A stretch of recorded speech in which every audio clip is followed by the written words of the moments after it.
I don't think it's going to make too much difference with qualifying and the outright.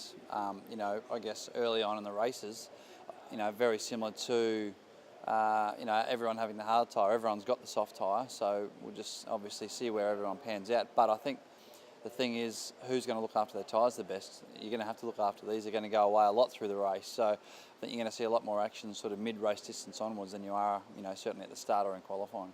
But, Queensland was good to us last year. We were third and fourth, or second and fourth, sorry, in race one, and race two we were both in the top six. So I think that, this weekend coming is going to be one of those ones where we really want to push really hard, get an awesome result for Jim Beam Racing, and just sort of try to claw back some of those points that ultimately both of us lost on Sunday at Hamilton.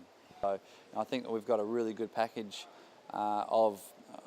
in regards to the car being relatively fast, but also easy on its rubber. And if we can get it through to the end and be fast at the end, we're going to have a really good chance of winning up there at Queensland. Possible tracks.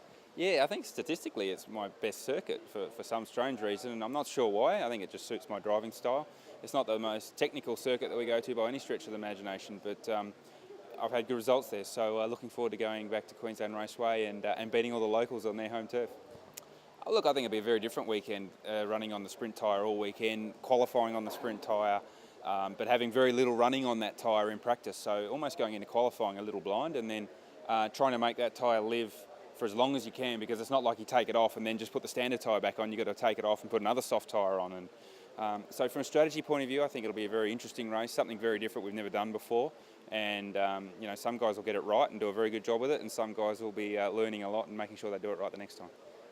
Well, it's always hard to say. I think last year we saw that a lot of the teams' cars perform better on the soft tyre than others.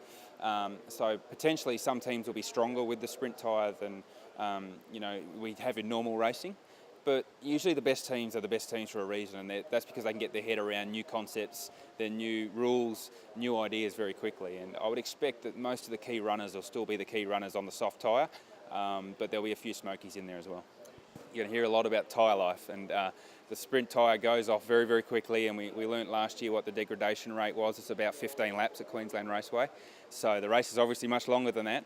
So making the tyre live for 20, 25 laps is going to be the key, because that's how long it's going to take for a tank of fuel to run out this year with 80 litres. So you don't want to be coming in for tyres before you're out of fuel. So making the tyre live, keeping the lap time consistency up for as long as you can is going to be the key thing.